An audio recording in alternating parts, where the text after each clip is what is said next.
Hi കൂട്ടുകാരെ, പുതിയൊരു വീഡിയോയിലേക്ക് എല്ലാവർക്കും സ്വാഗതം. അങ്ങനെ സുശീലയോട് പലവട്ടം ഇങ്ങനെ സച്ചി പറയുന്നുണ്ട്, എൻ്റെ മകളെ കല്യാണം കഴിച്ചു തരുന്നില്ല എന്ന അർത്ഥത്തിൽ സച്ചി സംസാരിക്കുന്നുണ്ടെങ്കിൽ സുശീല ഇടിച്ചു കയറി മനഃപൂർവ്വം തന്നെ സച്ചിയുടെ മനസ്സിളക്കുന്ന വിധത്തിൽ സച്ചിയോട് പറയാണ് കേട്ടോ, തൻ്റെ മകൾക്ക് പറ്റിയ വരനാണ് ഇന്ദ്രൻ എന്നുള്ള സത്യം കേട്ടോ. അപ്പോൾ ഈ സമയം സച്ചി അത് എതിർക്കാനും നിൽക്കില്ല കേട്ടോ. എന്നാൽ ഇതിനിടയ്ക്ക് ഒരു ട്വിസ്റ്റ് സംഭവിച്ചിട്ടുണ്ടാവും. സച്ചിയെ കാണാൻ വേണ്ടി ഇന്ദ്രൻ ചെന്നിട്ടുണ്ടാവും. അങ്ങനെ ഇന്ദ്രൻ പറയണേ, എൻ്റെ അമ്മ നിങ്ങളിൽ നിന്ന് 15 ലക്ഷം രൂപ വാങ്ങുന്നത് നിങ്ങളുടെ മകളെ ഞാൻ കല്യാണം കഴിക്കും എന്ന വിശ്വാസത്തോടു കൂടിയാണ്. പക്ഷേ നിങ്ങളോട് ഞാനൊരു കാര്യം പറയുന്നു, എനിക്കൊരിക്കലും നിങ്ങളുടെ മകളെ കല്യാണം കഴിക്കാൻ കഴിയില്ല. അവൾ എൻ്റെ അനിയത്തിക്കുട്ടിയാണ്. ഞാൻ ആ വീട്ടിൽ വളർന്നവനാണ്. അതുകൊണ്ട് തന്നെ അവൾ എൻ്റെ അനിയത്തിക്കുട്ടി ആയതുകൊണ്ട് തന്നെ എന്നും എൻ്റെ സഹോദരിയുടെ സ്ഥാനത്ത്, എൻ്റെ സോനയുടെ സ്ഥാനത്ത് എനിക്ക് അവളെ കാണാൻ കഴിയുള്ളൂ. അല്ലാതെ എൻ്റെ ഭാര്യയുടെ സ്ഥാനത്ത് കാണാനും കഴിയില്ല. എനിക്കൊരു ഭാര്യയുണ്ടെങ്കിൽ അത് എൻ്റെ മനസ്സിൽ എന്നും അനുപമയായിരിക്കും. വേറൊരു സ്ത്രീയെ എനിക്ക് കാണാൻ കഴിയില്ല. എൻ്റെ അമ്മ പല വിഡ്ഢി വേഷങ്ങളും എന്നെ, പക്ഷേ ഞാൻ അതൊന്നും കണ്ടില്ലെന്ന് വെക്കുന്നത് എൻ്റെ അമ്മയെ എതിർക്കാനുള്ള ആ ഒരു കട്ടി എനിക്ക് ഇതുവരെ കിട്ടിയിട്ടില്ല. എതിർക്കാനുള്ള മനക്കെട്ടിയില്ല, ധൈര്യമില്ല എന്നല്ല. ഞങ്ങളെ ഒരുപാട് കഷ്ടപ്പെട്ട് സച്ചി സാറിൻ്റെ വീട്ടിൽ പണിയെടുത്തും ഞങ്ങളെ കഷ്ടപ്പെട്ടൊക്കെയാണ് എൻ്റെ അമ്മ ഞങ്ങളെ വളർത്തിയത്. അത് എന്ന് എൻ്റെ ഓർമ്മകളിൽ ഉള്ളത് കൊണ്ട് തന്നെ, അതെനിക്ക് മറക്കാൻ കഴിയാത്തത് കൊണ്ട് തന്നെയാണ് ഞാൻ ഈ കോലത്തിനൊക്കെ കിടന്ന് തുള്ളുന്നത്. എൻ്റെ അമ്മ പറയുന്നതിനനുസരിച്ചൊക്കെ മിണ്ടാതെ നിൽക്കുന്നത്. പക്ഷെ എപ്പോഴാണാവോ എനിക്കതിന് കഴിയുക എന്ന് എനിക്ക് പറയാൻ കഴിയില്ല എന്ന് പറയുന്നു കേട്ടോ.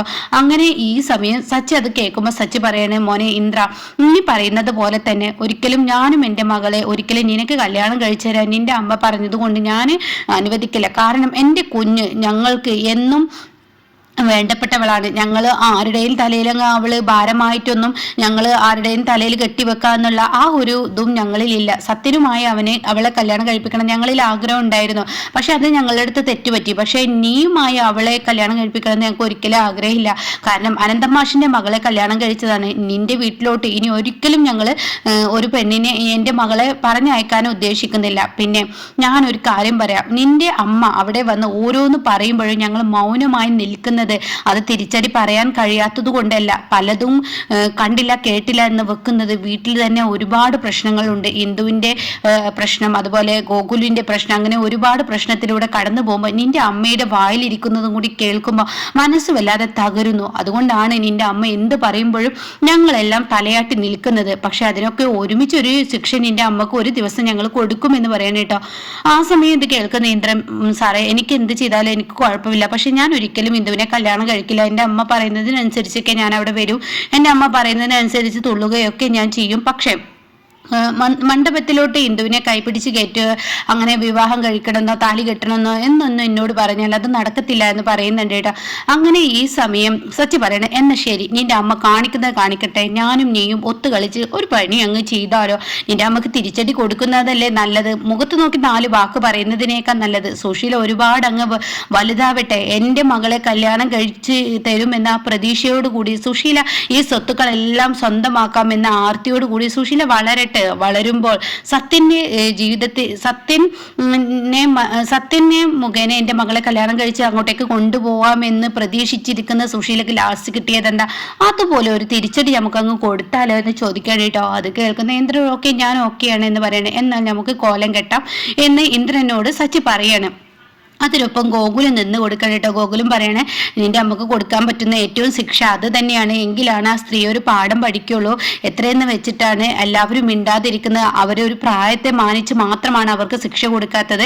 അപ്പൊ സച്ചി പറയണേ, ശരിയാണ്, ഞങ്ങൾക്ക് പോലീസിനെ കൊണ്ട് പിടിപ്പിക്കുക, അങ്ങനെയൊക്കെ ചെയ്യാം. പക്ഷെ ഇന്ദ്ര, സത്യം, നിങ്ങളെ ആലോചിച്ച് മാത്രം മക്കൾക്ക് എത്രയായാലും പെറ്റമ്മ തന്നെയാണ്. എത്ര തെറ്റുകുറ്റങ്ങളും മക്കൾക്ക് ചെയ്തു കഴിഞ്ഞാലും മക്കള് അത് പൊറുക്കും. അതുകൊണ്ട് മാത്രമാണ് ഞങ്ങൾ പലവരും പലതും കണ്ടില്ലെന്ന് നടിക്കുന്നത് എന്ന് പറയുന്നത് കേട്ടോ. അങ്ങനെ ഈ വാക്കുകളെല്ലാം കേൾക്കുമ്പോൾ ഉടൻ തന്നെ ഇന്ദ്രൻ ഓക്കെ എന്ന് പറയുന്നത്. അങ്ങനെ ഈ പെണ്ണ് കാണൽ ചടങ്ങും സുശീൽ ഇങ്ങനെ പലവട്ടങ്ങളായി ഇത് പെണ്ണ് കാണൽ ചടങ്ങാണ്, അങ്ങനെയാണ് ഇങ്ങനെയാണെന്നൊക്കെ പറയുന്നുണ്ട് കേട്ടോ. അങ്ങനെ ഈ സമയം സച്ചി കുറച്ചൊക്കെ എതിർക്കെങ്കിലും സുശീൽ അതിമേ തന്നെ കയറി പിടിക്കണം. പിന്നീടാണെങ്കിലോ സച്ചിയുടെ അടുത്തോട്ട് സുശീല വരികയാണ്. അങ്ങനെ സുശീല പറയാണ്, അതെ, നിങ്ങളുടെ മകൾക്ക് ഇനിയൊരു കല്യാണം ഒന്നും കിട്ടില്ല. എത്രയായി അവൾക്ക് ഇപ്പോൾ കല്യാണം വേണ്ടെന്ന് വെച്ചിട്ട് ഡിവേഴ്സ് ചെയ്തിരിക്കുന്നത്. എൻ്റെ മകനാണെങ്കിലോ എന്തായാലും മാഷ് ഒരു തീരുമാനം എടുത്തിട്ടുണ്ട്. ആ തീരുമാനം കഴിഞ്ഞിരിക്കുന്നു. അപ്പോൾ അതുകൊണ്ട് തന്നെ എൻ്റെ മകനിക്ക് ഇപ്പോൾ എന്തായാലും ഒരു കല്യാണം വേണം. ഇന്ദ്രനാണെങ്കിൽ അവന് നല്ലവനാണ്, അവന് നല്ല സ്നേഹമുള്ളവനാണ്. അതുകൊണ്ടാണല്ലോ മാഷ് ഇത്രയും ദിവസം മകളെ വിട്ട് കൊടുക്കാൻ മടിച്ചിട്ട് മാഷ് ഇത്രയും ദിവസം എൻ്റെ മകൻ്റെ കൂടെ നടന്നത്. പക്ഷെ അവൾക്ക് അതിൻ്റെ ആ ഒരു ഇതൊന്നുമില്ല. അതുകൊണ്ട് എൻ്റെ മകനായിട്ട് വേണ്ട, അവരായിട്ട് വേണ്ടെന്ന് വെച്ച് അവർ പോയ സ്ഥിതിക്ക് ഇനിയിപ്പോൾ ഞാനൊരു കാര്യം പറയട്ടെ, നിങ്ങളുടെ മകളുമായി നമുക്കങ്ങ് കല്യാണം ഉറപ്പിച്ചാലോ എന്ന് പറയുമ്പോൾ സച്ചി പറയണേ, ആ എന്തായാലും എൻ്റെ മകളുടെ കല്യാണം ഞാൻ ഉറപ്പിക്കുക തന്നെയാണ്. അവൾക്ക് ഇന്ന ദിവസം അവളുടെ എന്താണ് അവളുടെ വിവാഹം നടത്താം എന്നുള്ള തീരുമാനത്തിലാണ് ഞങ്ങളെന്ന് പറയട്ടോ. അത് കേൾക്കുന്ന സുശീല, ആണോ സച്ചി സാറേ, അവളുടെ വിവാഹം നടത്തണോ? ഓ അതെ, വിവാഹം നടത്തുന്നു എന്ന് പറയണേട്ടോ. അങ്ങനെ സുശീലയ്ക്ക് വരൻ ഇന്ദുവിന് വരുന്നത് ഇന്ദ്രനാണെന്ന പ്രതീക്ഷയോടുകൂടി കാര്യങ്ങൾ നടത്താണ്. അങ്ങനെ ഓരോ ദിവസവും ഇങ്ങനെ അടിപൊളിയായി തന്നെ തകൃതിയായി തന്നെ കാര്യങ്ങൾ നടത്തുമ്പോൾ ഇപ്പുറത്ത് സത്യനും പ്രതിഭയൊക്കെ വന്ന് പറയുന്നുണ്ട് കേട്ടോ, ഇന്ദ്രേട്ട ഒരിക്കലും ഇന്ദുവിനെ കല്യാണം കഴിക്കരുത്. അനുചേച്ചിയുടെ ജീവിതം നിങ്ങൾ തമ്മിൽ ഇങ്ങനെയൊക്കെ ആയെങ്കിലും കൂടിയിട്ട് ഇനി ദൈവം നിങ്ങളുടെ ഇടയിൽ ഒരു ആളുണ്ട്, അതായത് കുഞ്ഞുണ്ട്. ഇന്ദ്രേട്ടൻ അങ്ങനെ ഒരു അമ്മയുടെ വാക്ക് കേട്ട് തുള്ളരുതെന്ന് പറയുമ്പോൾ ഇന്ദ്രൻ ഒന്നും മിണ്ടാതെ എണീറ്റ് പോകുന്നുണ്ട് കേട്ടോ. അപ്പോഴൊക്കെ ഇവർക്കും സംശയം തോന്നാണ്, ഇന്ദ്രനും അമ്മയുടെ ഓട്ടത്തിനനുസരിച്ച് തുള്ളുകയാണോ എന്നൊരു തോന്നൽ ഇവരിലും വരികയാണ് കേട്ടോ.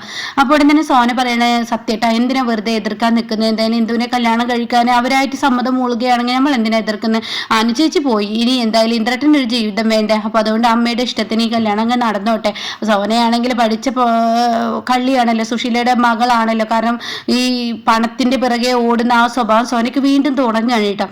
അങ്ങനെ പിന്നീട് സച്ചിയുടെ വീട്ടിലോട്ട് ഇടയ്ക്കിടയ്ക്ക് പോക്കായി വരവായി. അപ്പൊ സച്ചി പറയണ നാളെ സ്വർണ്ണം എടുക്കാൻ പോണം, അപ്പൊ ബാക്കിയുള്ളതിന് പോണം. ആ ഞാനും വരാം, എൻ്റെ മകൻ ഇന്ദ്രനും വരാം, അതൊന്നും വേണ്ട സുശീലേ എന്ന് പറയുമ്പോൾ ഉടൻ തന്നെ ഗോകുലും കൂട്ടിയിട്ട് പറയാം, അവർ വന്നോട്ടെ, അവർക്ക് അങ്ങനെ ഒരു ആഗ്രഹം ഉണ്ടെങ്കിൽ അവർ വന്നോട്ടെ. അപ്പം മന്ദാകിനിയും ഈ പറയുന്ന മഹേഷൊക്കെ എത്തുന്നുണ്ട് കേട്ടോ. അപ്പൊ ഈ സമയം മന്ദാകിനിയെ കാണുമ്പോൾ സുശീലക്ക് കുറച്ചൊക്കെ ചോറിയും മന്ദാകിനിയോട് ഏറ്റുമുട്ടാൻ ശ്രമിക്കും. അപ്പോൾ ഉടൻ തന്നെ മന്ദാകിനി പറയും, സുശീല നിനക്ക് എത്ര കിട്ടിയാലും നീ പഠിക്കില്ല, നീ ഒരു പ്രാവശ്യം പഠിച്ചതല്ലേ, നിന്റെ മകനെ കല്യാണം ഉറപ്പിച്ചിട്ട് ഇന്ദുവുമായി കല്യാണം കഴിക്കാൻ ലാസ്റ്റ് വരെ നീ എത്തിയിട്ട് കതിർമണ്ഡപത്തിൽ പിന്നീട് ആരാണ് ഇന്ദുവിന്റെ കഴുത്തിൽ താലി കെട്ടിയത് അത് നീ നന്നായി ഓർക്കുന്നില്ലേ എന്നൊക്കെ പറയുമ്പോൾ, ഓ അന്ന് അങ്ങനെ ആയെങ്കിലും ഇന്ന് എൻ്റെ മകൻ ഇന്ദ്രൻ തന്നെ ആയിരിക്കും കല്യാണം കഴിക്കുക എന്ന് പറയുമ്പോൾ, ഓ നമുക്ക് കാണാം എന്ന് പറഞ്ഞാൽ അവർ തമ്മിലുള്ള വെല്ലുവിളി പോരുവിളിയൊക്കെ തുടങ്ങി കേട്ടോ. അങ്ങനെ തകൃതിയായി തന്നെ സന്തോഷത്തോടു കൂടി തന്നെ എന്തും കാര്യങ്ങളൊക്കെ നീക്കാണ്. സ്വർണ്ണമെടുക്കുന്നു, അതിൽ സുശീല കൈപ്പറ്റാൻ ശ്രമിക്കുന്നു, പിന്നീട് സാരി എടുക്കുന്നു, ഡ്രസ്സിൽ കൈപ്പറ്റാൻ ശ്രമിക്കുന്നു, അങ്ങനെ പലതും ഇങ്ങനെ സുശീല എങ്ങനെ ചെയ്തും കൊണ്ടിരിക്കുന്നു. അതെല്ലാം കണ്ടിട്ടും ഇവർ കൊടുക്കാൻ പോകുന്ന ലാസ്റ്റ് അടിയുണ്ടല്ലോ, അത് തന്നെ അതിന് വേണ്ടി ഇവരെല്ലാം സഹിക്കുകയാണ്, എല്ലാവരും പല്ലിൽ കടിച്ചമർത്തി നിൽക്കുകയാണ്.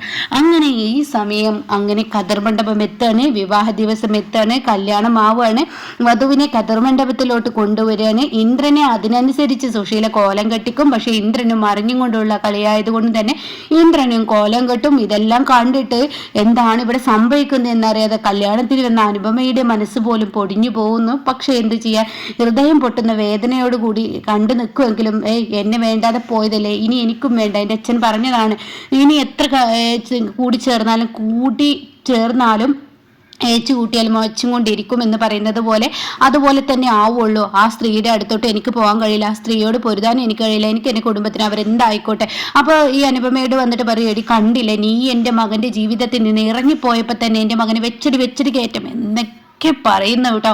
അങ്ങനെ പല വാക്കുകളും പറയാണ്. പല വാക്ക് പറയുമ്പോഴും അനുപമ ആയിക്കോട്ടെ, നിങ്ങളുടെ മകന് നല്ലൊരു ജീവിതം കിട്ടുകയാണെങ്കിൽ കിട്ടിക്കോട്ടെ, പക്ഷെ അമ്പിളി തിരിച്ചടി കൊടുക്കാൻ നോക്കും. പക്ഷെ ആ തിരിച്ചടിക്കൊന്നും സുശീല വക വെക്കില്ല. അങ്ങനെ വലിയ പണക്കാരിയായ മരുമകള് തൻ്റെ ജീവിതത്തിലോട്ട് വരുന്ന ഒരുപാട് പ്രതീക്ഷയോടുകൂടി സുശീല ഇരിക്കാൻ കതിർമണ്ഡപത്തിൽ ഇന്ദു എത്താണ്.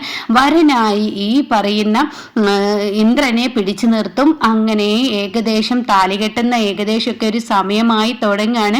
ആ സമയം കാണാ ഇന്ദ്രൻ ഇങ്ങനെ നിൽക്കുന്ന സമയത്ത് ഈ പറയുന്ന മഹേഷ് കേട്ടോ, മഹേഷ് അടിപൊളിയായി വേഷമൊക്കെ കേട്ടി മഹേഷ് വരുന്ന മഹേഷിനെ കാണുന്നതിനോട് കൂടി സുശീല, ഇതെന്താ മന്ദാകിനി, നിന്റെ മകളുടെയും കല്യാണമാണോ എന്ന്? ഓ എൻ്റെ മകന്റെ കല്യാണം തന്നെ, എൻ്റെ മകന്റെയും കല്യാണമാണ്. അപ്പൊ വധുവിനൊന്നും ഇവിടെ കാണാനില്ലല്ലോ. അത് സുശീലയുടെ കണ്ണ് മഞ്ഞയായതുകൊണ്ട് ഒന്നും കാണാത്തതാണ്, സുശീലയ്ക്ക് എന്തോ തിമിരം ബാധിച്ചിരിക്കുകയാണ് എന്നൊക്കെ മന്ദാകിനി പറയുന്നു കേട്ടോ. അങ്ങനെ ഏകദേശം ഖദർ മണ്ഡപത്തിൽ താലി കെട്ടേണ്ട സമയമായി തുടങ്ങി. അപ്പോൾ ഉടൻ തന്നെ വരനായി രണ്ടുപേരും അപ്പുറം ഇപ്പുറം നിൽക്കുന്നുണ്ട്. അപ്പോൾ പഴയ ആ ഒരു സീൻ ഇങ്ങനെ ഓർമ്മ വരികയാണ്. ഇതുപോലെ തന്നെ ആയിരുന്നല്ലേ ഈശ്വര സത്യനും ഈ രാഹുലും നിന്നിരുന്നത്, ആ ഒരു ലെവൽ തന്നെയാണല്ലോ ഇപ്പൊ കാണുന്നത്, എന്താ ഇങ്ങനെ എന്ന് സുശീലക്ക് വരുന്ന കേട്ടോ. അപ്പോൾ ഇവരൊക്കെ പരസ്പരം പറഞ്ഞു തുടങ്ങുകയാണ്. അങ്ങനെ ഈ സമയം താലി എടുത്തു കൊടുക്കാൻ പറയാണ് പൂജാരി. അങ്ങനെ താലി എടുത്തു കൊടുക്കുന്ന മഹേഷിന് മുന്നിൽ ഇന്ദുവിന്റെ കഴുത്തിൽ മഹേഷ് താലി കെട്ടുന്നു. സുശീല വീണ്ടും തിരിച്ചടി കിട്ടിയതുപോലെ നിൽക്കുമ്പോൾ ഉടൻ തന്നെ ഇന്ദ്രൻ പറയണം, മതിയായോ അമ്മക്ക്, മക്കളെ മറ്റുള്ളവർക്ക് മുന്നിൽ അപമാനിക്കാനായി കോലം കെട്ടിവെക്കല്ലേ, അമ്മയുടെ ഭാഷയ്ക്ക് മക്കൾ വഴങ്ങിത്തരുന്നു എന്ന് കരുതിയിട്ട് ഇനിയെങ്കിലും ഒരു മനുഷ്യ സ്ത്രീ ആയിക്കൂടെ, എത്രാമത്തെ തവണയാണ്. അപ്പൊ സത്യന്റെ വായിൽ നിന്നും സത്യനും ഇത് കേൾക്കാൻ കേട്ടോ. പക്ഷേ ഇതെല്ലാം അറിഞ്ഞും കൊണ്ടാണോ നീ ഇതിന് നിന്നത് എന്ന് ചോദിക്കുമ്പോൾ തീർച്ചയായും ഞാൻ ഇതെല്ലാം അറിഞ്ഞും കൊണ്ട് തന്നെയാണ് അമ്മയോട് നല്ലപോലെ പറഞ്ഞ. അമ്മ പിന്നീട് സച്ചി സാറിന്റെ കുടുംബത്തിനായിരിക്കും ആ കല്യാണം മുടക്കാനുള്ള പരിപാടികൾ ചെയ്യുക. അപ്പൊ ആ സ്ത്രീ അവര് മനസ്സമാധാനത്തോടു കൂടി ജീവിച്ചോട്ടെ. ഒരു കാലത്ത് ഇന്നിപ്പോ ഞാൻ ഈ ലെവലിലേക്ക് എത്താൻ ഈ കാരണങ്ങളൊക്കെ ഈ പറയുന്ന സച്ചി സാറും കുടുംബവുമാണ്. അപ്പൊ അവരുടെ മകളും മകനും ഒക്കെ സന്തോഷത്തോടു കൂടി ജീവിക്കുന്നത് കാണുന്ന എനിക്ക് ആഗ്രഹമുണ്ട്. അതിന് ഞാൻ ഇങ്ങനെ കോലം കെട്ടിയിട്ടാണെങ്കിലും ഇതിന് ഈ അമ്മ തടയിടാതിരിക്കാനും കുത്തിത്തിരിപ്പ് ഉണ്ടാക്കാതിരിക്കാനും വേണ്ടിയാണ് ഞാൻ ഈ ഒരു വരൻ വേഷം കെട്ടിയതെന്ന് പറയുമ്പോൾ സുശീല ആകെ നാണം കെട്ടുപോകുന്ന കിട്ടുന്ന സീനൊക്കെ വരാനിരിക്കുന്നുണ്ട് കേട്ടോ.